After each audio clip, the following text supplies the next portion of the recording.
terremoto nella zona del Cadore, in una montagna già ferita dal flagello maltempo, momenti di panico tra la gente, fortunatamente nessun ferito, danni, il sindaco di Santo Stefano, non c'è pace per questo territorio. 60enne litiga furiosamente con il figlio 31enne della moglie, poi lo uccide con una fucilata, tragedia familiare a Folgaria, la mamma della vittima riesce a scappare, l'uomo si barrica in casa, si toglie la vita. Coniugi 90enni in balia di 3 banditi nella loro abitazione a Vicenza, i malviventi li picchiano per rapinargli appena 350 euro e fuggire. Nel Trevigiano i funerali del bimbo di 2 mesi morto dopo un assurdo incidente in braccio al papà all'entrata della piccola bara, ha suonato una ninna nanna per accompagnare il piccolo Martino. Nuova tegola sul Mose, dopo fin così condotta, anche la terza grande azienda del consorzio Venezia Nuova Mantovani ha presentato richiesta di concordato. Ex popolari, i primi risarcimenti, la Consob ha pagato i primi 40 soci che si erano rivolti all'arbitro per le controversie finanziarie, un monte di risarcimenti pari a 657.000 euro. Un disegno di un'illustratrice trevigiana diventa virale sul web e si trasforma in un manifesto internazionale contro la violenza sulle donne. Buonasera e ben ritrovati, edizione regionale dei notiziari di Antenna 3 Nord-Est. L'avete dunque sentito ora dai titoli: doppia scossa di terremoto nella zona del Cadore questa mattina in una montagna già ferita dal flagello maltempo, momenti di panico tra la gente, fortunatamente nessun ferito o danni, ma la sensazione che non ci sia pace nel territorio. Subito mi sono arrivate numerose telefonate dove mi riferivano appunto di questa scossa avvertita come un forte colpo e poi insomma l'hanno sentita le persone, la gente più che altro ecco, spaventata, si aggiunge, dice ma qui non c'è mai fine, ecco cosa succede. La prima scossa alle 11.50, 3.1 gradi di magnitudo sulla scala Richter, profondità di 6 km. La seconda scossa 3 minuti dopo, alle 11.53, magnitudo 1.8.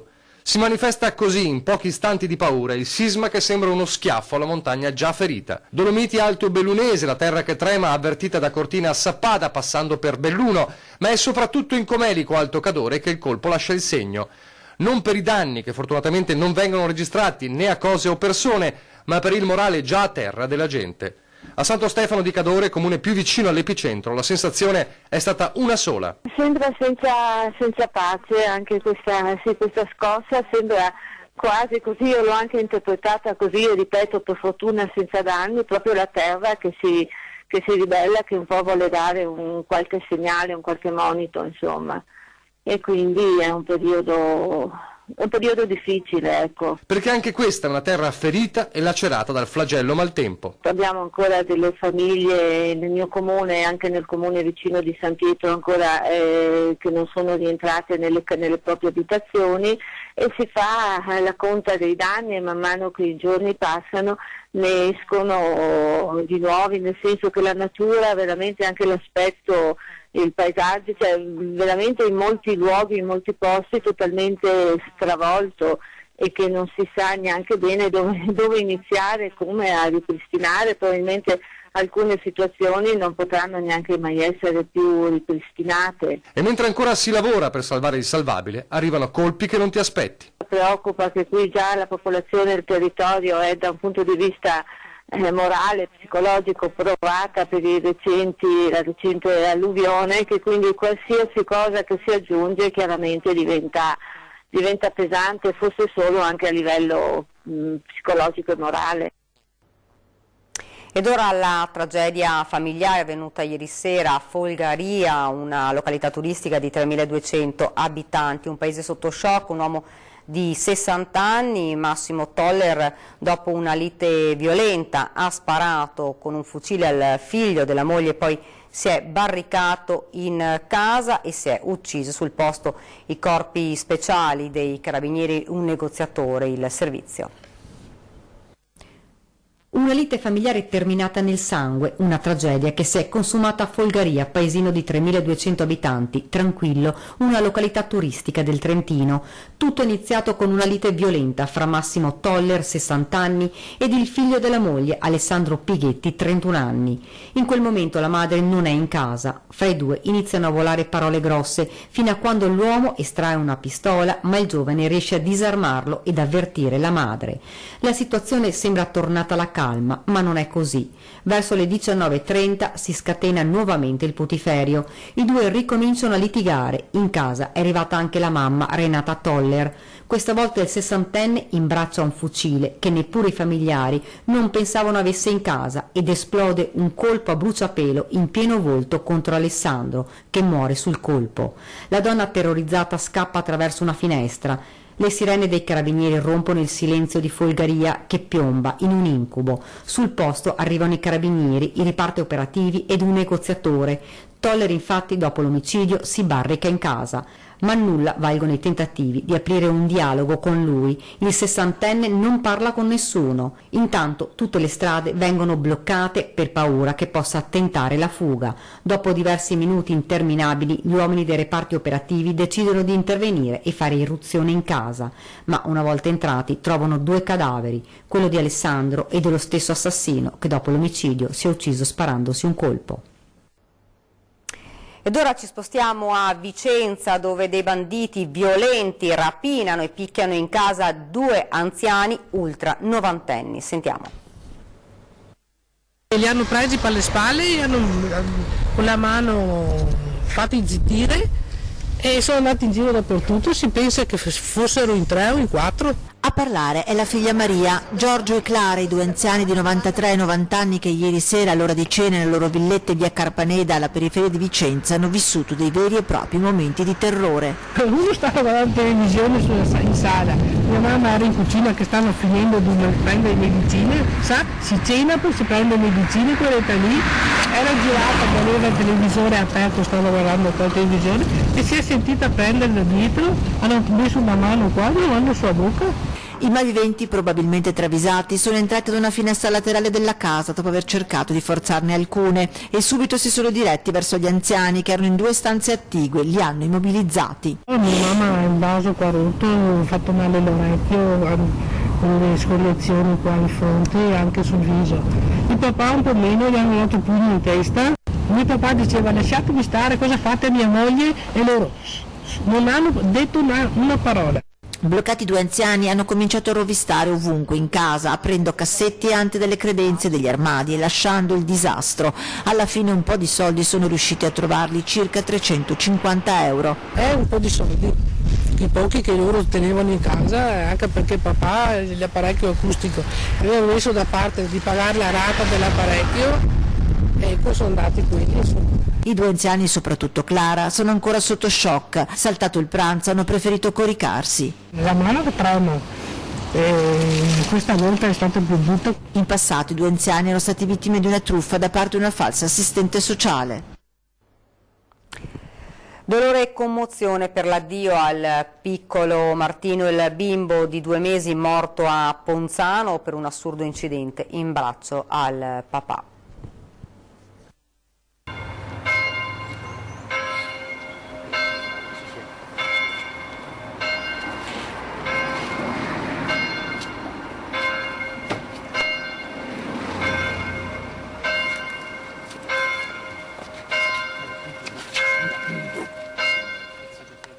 Vuole essere lui, papà Diego, a portare la piccola bara bianca, come per voler esorcizzare gli istanti tragici e assurdi che hanno strappato alla vita Martino, quell'incidente fatale proprio mentre era in braccio al papà. Lo porto io, il mio Martino, sembra dire. L'ultimo viaggio del bimbo di 2 mesi è affidato a un genitore devastato dal dolore, assieme a mamma Sara.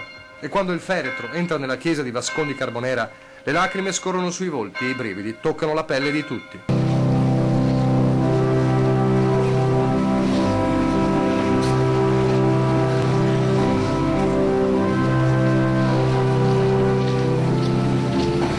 Una musica che sembra una ninna nanna per addormentare dolcemente Martino. 2 mesi, troppo pochi per andarsene, ma già tanti per essere amato e ora rimpianto dalla sua famiglia. Un bambino è il sorriso di Dio sulla terra. Un bambino è la speranza stessa di Dio. Ma quando un bambino viene falsato violentemente dalla morte a soli 2 mesi, cala allora nel nostro mondo un buio così fitto e denso che nemmeno le lacrime riescono a dire il dolore che c'è dentro al cuore di mamma e papà. E poi quelle domande di dolore e rabbia. Sembra il trionfo di quella ragione che ti sbatte in faccia il fatidico: ma dov'era allora il tuo Dio? Dio dov'era quel giorno dell'incidente? Dov'era Dio sabato scorso? No, non era assente Dio. Perché Dio, come ho detto, ha gli occhi grandi e il nasino tenero di un bambino. Dio c'era sabato. Era in questa piccola creatura. È l'abbraccio della comunità per genitori che devono trovare la forza di andare avanti. L'addio a un angioletto che ha avuto appena il tempo di assaggiare cosa avrebbe potuto essere la vita, con un pensiero anche al fratellino di Martino. Quelle stelle che sabato sera hanno accolto il loro fratellino più piccolo, perché potesse splendere in cielo in eterno per mamma Sara e per papà Diego, proprio come Damiano amava sussurrare al suo orecchio avvicinando il suo viso alla guancia del fratellino. Io e te, Martino, guardiamo il cielo, guardiamo le stelle.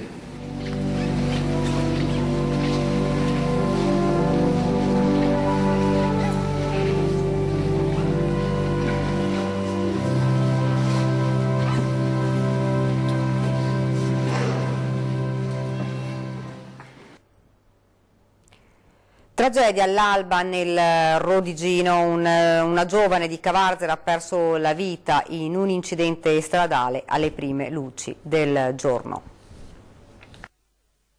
Una 37enne di Cavarzere, Cinzia Baccaglini, ha perso la vita in un incidente stradale avvenuto all'alba a Loreo nel Rodigino. La donna era alla guida di una Toyota Argo che si è scontrata frontalmente per cause ancora da accertare contro la BMW Serie 3 condotta da un 32enne di Portoviro. Nell'impatto la giovane è morta all'istante, mentre il conducente della BMW è stato trasportato d'urgenza all'ospedale di Rovigo. Le sue condizioni sono gravi. Sul posto sono intervenuti i carabinieri di Adria. Secondo i primi rilievi la BMW avrebbe invaso la corsia sulla quale viaggiava la Toyota. Cinzia Baccaglini stava tornando a casa dopo aver lavorato al ristorante La Bugia di Portoviro, di proprietà del fidanzato. Lascia 2 fratelli, la mamma e il padre Sergio, in bianchino in pensione, conosciuto e ben voluto da tutti a Cavarzere. Nuova tegola sul Mose, dopo Fincosite Condotte, anche la terza grande azienda del Consorzio Venezia Nuova, Mantovani, ha presentato richiesta di concordato.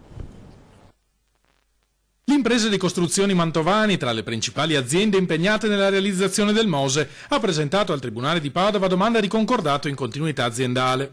Cause della decisione, scrive la società in una nota, sono l'acuirsi della situazione di tensione finanziaria per i mancati incassi degli ingenti crediti che la società vanta nei confronti dei committenti Consorzio Venezia Nuova e Expo 2015, unito a comportamenti da parte degli amministratori straordinari del consorzio divenuti sempre più ostili e conflittuali. Tali circostanze, che perdurano ormai da alcuni anni, proseguono dalla compagnia, hanno finito per pregiudicare la continuità societaria delle imprese socie del consorzio e, fatto ancor più grave, hanno determinato la sostanziale interruzione dei lavori e messo a rischio il regolare completamento dell'opera. La procedura richiesta da Mantovani prevede la prosecuzione dell'attività di impresa da parte dell'attuale proprietà, che si impegna a cedere l'azienda a una nuova società. Nessun automatismo dunque sull'interruzione dei cantieri per il Mose, comunque fermi da mesi, ma di sicuro si tratta di un'altra incognita sulla situazione già pesante di questa tormentata opera pubblica. Dopo Fincosite Condotte, il colosso padovano è la terza grande azienda del consorzio ad alzare bandiera bianca. Su questa vicenda, invoca il deputato PD Nicola Pellicani, è necessario un intervento forte del governo che finora ha mostrato solo disinteresse per le sorti di un'opera completata al 94%. Non è possibile continuare in questa fase di incertezza e di latitanza da parte del governo, in particolare del Ministro delle Infrastrutture, che per quanto abbia fatto una rapida tappa a Venezia di ritorno da Belluno, non si è comunque capito qual è la volontà del governo su questa vicenda. C'è la preoccupazione non solo mia, del PD, del centro-sinistra, ma di tante amministrazioni dello Stato che stanno seguendo con apprensione i fatti di Venezia. Riunite a uno stesso tavolo 12 associazioni dei risparmiatori delle banche in crisi. Ora il dialogo con il governo, nella speranza che si uniscono al gruppo anche le altre associazioni che per il momento sono state alla finestra. Vicenda banche in crisi, riunione delle 12 associazioni a tutela dei risparmiatori finalmente unite. Dopo che la Lega ha presentato nelle scorse ore un emendamento alla legge di bilancio con cui si mantiene la possibilità di proporre azioni legali nei confronti delle autorità di vigilanza e delle banche, ora le associazioni propongono le loro correzioni da presentare al governo. Il prossimo passo sarà quello che verremo chiamati dal MEF e andremo su a Roma per definire queste modifiche.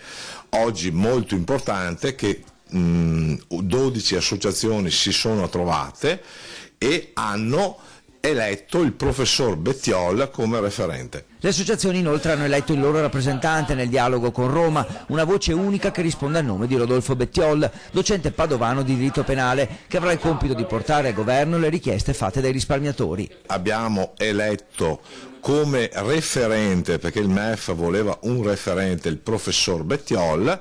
Questo tavolo di regia sta praticamente facendo un lavoro con il governo per quanto riguarda il fondo di ristoro. Intanto sono partite le prime 40 pratiche di risarcimento, un 30% della somma complessiva persa nel crack che il governo ha promesso di considerare come un acconto in vista di un ulteriore stanziamento. Insomma, io parlo da parte coinvolta, sia io che la mia famiglia, e i pensieri e le difficoltà sono tantissime e sicuramente la possibilità di confrontarsi con un governo in merito agli emendamenti non è da poco, quindi stiamo lavorando e stanno lavorando in modo importante.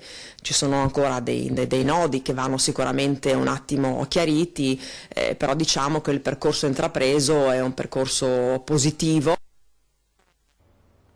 Riforma del credito cooperativo ancora incerta, ma il pericolo che piccoli imprenditori siano penalizzati rimane. Sulla riforma del credito cooperativo si è aperto uno spiraglio, sono stati presentati emendamenti che puntano a negare l'obbligo di aderire a un gruppo per evitare il ritiro della licenza, tuttavia potrebbe non bastare per fermare la riforma e il pericolo che il territorio perda anche questi punti di riferimento rimane. È un effettivo pericolo che in effetti manchi il rapporto banca-territorio, chiaro che le banche nazionali hanno altre logiche, altre osservazioni della situazione, insomma anche in relazione ai finanziamenti, rapporti con i correntisti e via dicendo, questo sì. I costi aumentano per le banche, di conseguenza la tendenza alla centralizzazione delle risorse, ma per le realtà del territorio, specie per gli artigiani e i piccoli imprenditori, il credito cooperativo risulta un appoggio decisivo. Immagino che per loro sia in particolare necessità, insomma, quella di un rapporto diretto della banca col territorio, cioè il fatto di essere conosciuta la propria impresa e via dicendo. È chiaro che la Banca Nazionale ragionerebbe con schemi diversi, cioè in genere su stereotipi, su tipicizzazioni formali, invece di guardare magari il concreto delle iniziative che richiedono un finanziamento o un aiuto. Fondamentale ora che i protagonisti, risparmiatori e lavoratori, che vorrebbero ottenere modifiche sostanziali alla riforma, facciano sentire la loro voce. Il settore del credito cooperativo rappresenta circa l'8% dell'intero settore bancario e i prestiti delle banche cooperative rappresentano un mercato solido, in particolare per le realtà medio-piccole. Ed ora ci fermiamo per qualche istante di pubblicità.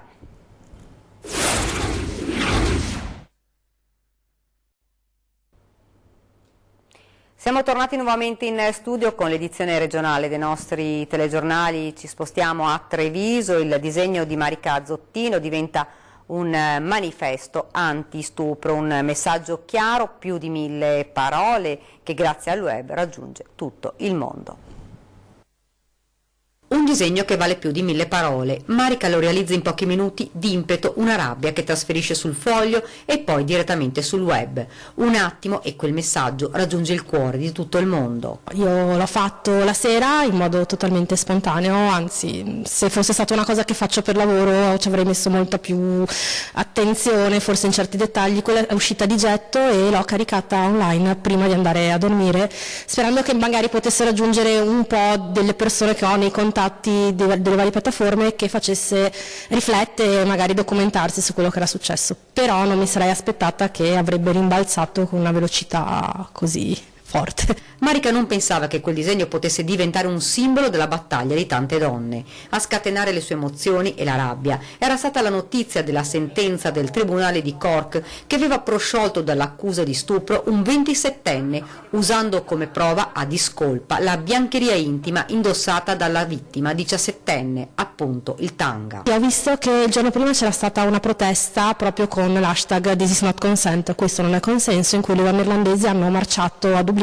e hanno poi portato mutande per esame abbigliamento intimo davanti alla corte, se non sbaglio, e molte donne in rete hanno iniziato a postare foto del loro abbigliamento intimo, sempre con questo hashtag.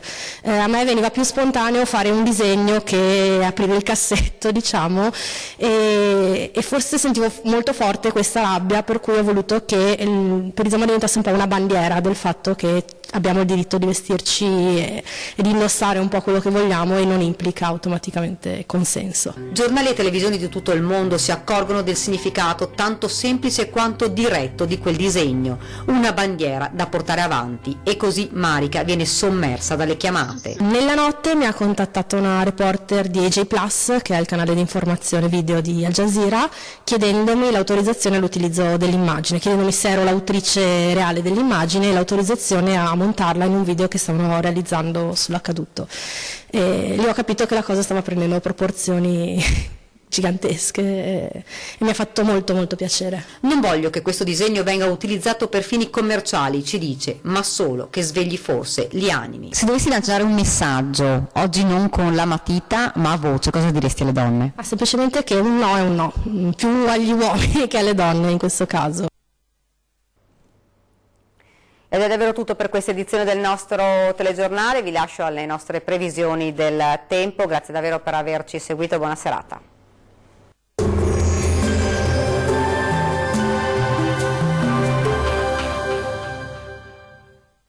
Ben ritrovati al meteo. Sarà una domenica all'insegna del bel tempo ma anche del freddo, vediamo il dettaglio. Sul Veneto alta pressione dominante, ecco che dunque sulla nostra regione sarà una bellissima giornata all'insegna di un tempo asciutto e stabile su tutti i settori. Ampio soleggiamento ovunque con il cielo che si presenterà sereno. Temperature minime tra lo 0 e i 2 gradi, massime piuttosto fresche comprese tra 6 e 9 gradi. Vediamo ora che tempo farà sul Friuli Venezia Giulia. Anche in questo caso sarà una bella giornata all'insegna del bel tempo, infatti sarà soleggiato ovunque con cielo sereno al mattino, al massimo poco nuvoloso a partire dal pomeriggio, ma non sono previste precipitazioni degne di nota. Clima freddo con temperature minime tra lo 0 e 1 grado, massime oscillanti invece tra 7 e 8 gradi. Vediamo infine la situazione meteorologica del Trentino Alto Adige. Bel tempo su tutti i settori anche della nostra regione, sarà infatti ampiamente soleggiato ovunque e il cielo si presenterà sereno o al massimo velato, specie sui settori alpini di confine. Non sono attese piogge. Temperature minime tra lo 0 e i 2 gradi. Le massime invece oscilleranno tra i 10 e gli 11 gradi circa. Dal meteo di Antenna 3 è tutto. Arrivederci.